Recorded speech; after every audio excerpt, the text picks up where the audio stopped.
Hello అండి. నమస్తే. ఈరోజు నేను మీకు ఒక చిన్న మినీ వ్లాగ్ అనేది షేర్ చేస్తాను. అసలు మిస్ అవ్వకుండా చూడండి. ఇక్కడ బాబు వచ్చేసి మా చిన్న ఆడపడుచు వాళ్ళ బాబు అనమాట. సో, వాడు పుట్టిన తర్వాత అదే అత్ నానమ్మ వాళ్ళ ఇంటికి పంపిస్తారు కదా! అంటే గుమ్మం దాటిస్తారని చెప్పేసి అంటారు మా సైడ్ అయితే. బట్ మీ సైడ్ ఏమంటారో తెలీదనమాట. ఫిఫ్త్ మంత్ అప్పుడు ఖచ్చితంగా డెలివరీ అయిన తర్వాత అమ్మ వాళ్ళ ఇంటి దగ్గర నుంచి అత్తవారింటికి పంపిస్తారనమాట. సో, ఇలా వెళ్ళేటప్పుడు కొన్ని స్వీట్స్ కూడా పట్టుకెళ్తారు. కొంతమంది ఆహ్ సలివిడి తెలుసు కదా! సలివిడి పట్టుకెళ్తారు. స్వీట్స్ కూడా పట్టుకెళ్తారు. సో, ఆ రోజనమాట అందరూ రెడీ అయిపోయి చెప్పేసి వాళ్ళ ఇంటికొచ్చేసారు. అది చిన్న మామయ్య గారి హౌసు. ఆడపడుచొచ్చేసి ఆ అమ్మాయి. సో, చాలామంది కూడా ఆహ్, ఎళ్ళేటప్పుడు స్వీట్ కంటే మా అంటే మా పిల్లలు పుట్టే టైంలో సలివిడి, అరటిపళ్ళు ఎక్కువ ప్రాధాన్యత ఇచ్చేవాళ్ళనమాట. బట్ ఇప్పుడొచ్చేసి ఎక్కువ స్వీట్స్ పట్టుకెళ్తున్నారు. అంటే సలివిడికనేది తక్కువ. దాంతో పాటు స్వీట్ కూడా పట్టుకెళ్తా ఉంటున్నారనమాట. సో, ఆ ప్యాకెట్స్ అన్నీ అవే అనమాట. సో, లోపల చిన్న ప్రేయర్ అంతా చేసేసిన తర్వాత ఇంక అందరూ బయటకొచ్చేసారు. వచ్చేసిన తర్వాత ఇంకా కార్లనమాట. ఎవరి కారు వాళ్ళు తీసుకున్నారు. ఫిల్ చేస్తున్నారు. ఒకళ్ళ తర్వాత ఒకళ్ళు ఫిల్ చేసి ఎక్కుతున్నారనమాట.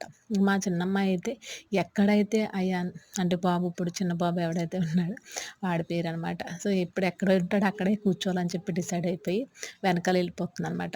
సో, అక్కడ ప్లేస్ సరిపోతుందా లేదనేది తనకి అనవసరం అనమాట. ఆ బాబు ఎక్కడ ఏ కార్‌లో కూర్చుంటే ఆ కార్‌లో కూర్చోవాలి. సో, ఫైనల్‌గా అయితే అందరం హ్యాపీగా జర్నీ చేసుకుంటూ అక్కడికెళ్ళిపోయామనమాట.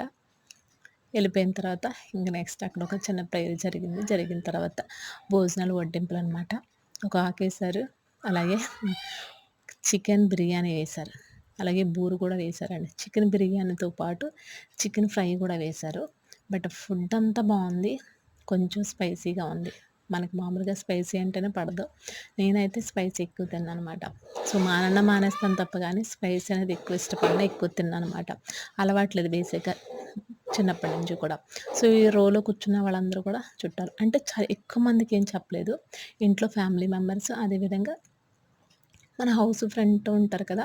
సో, వాళ్ళకి చెప్పారనమాట అంతే. ఎక్కువగా చెప్పలేదు. సో, ఇంకా బిర్యానీ అంతా తినేసిన తర్వాత ఫైనల్‌గా వచ్చేసి ఒక్కొక్క డ్రింక్ కూడా ఇచ్చారు. సో, ఇంకొకటేంటంటే నేను ఈ థమ్స్ అప్ గాని అసల ఎప్పుడు కూడా నేను తాగనండి అసల. నాకెందుకో ఇష్టం ఉండదు. ఏదో పాయిజన్ ఏదో గ్యాస్ట్రిక్ లాగా అనిపిస్తా ఉంటదనమాట. మాజా అయితే తాగుతాను తప్ప గాని ఇవి తాగను. సో, అందరూ ఇంకా భోజనం తీసేసిన తర్వాత ఇంటి ముందు ఇలా చైర్స్ ఏసుకొని అలా కూర్చొని రిలాక్స్ అయ్యారనమాట. మళ్ళీ రిటర్న్ వచ్చేయడానికి. సో, క్యూట్‌గా ఉన్న పిల్ల ఎవరైనా ఉంటే కెమెరాలో బంధించాలి అని చెప్పేసి అనిపిస్తుంది నాకు. సో, దాన్ని వీడియో తీస్తుంటే కోప్పడుతుందనమాట ఆ అమ్మాయి. పక్కన వాళ్ళ నానమ్మ గారు. చిన్న పిల్లలు మంచిగా రెడీ అయితే భలే ముద్దు ముద్దుగా ఉంటారు కదా!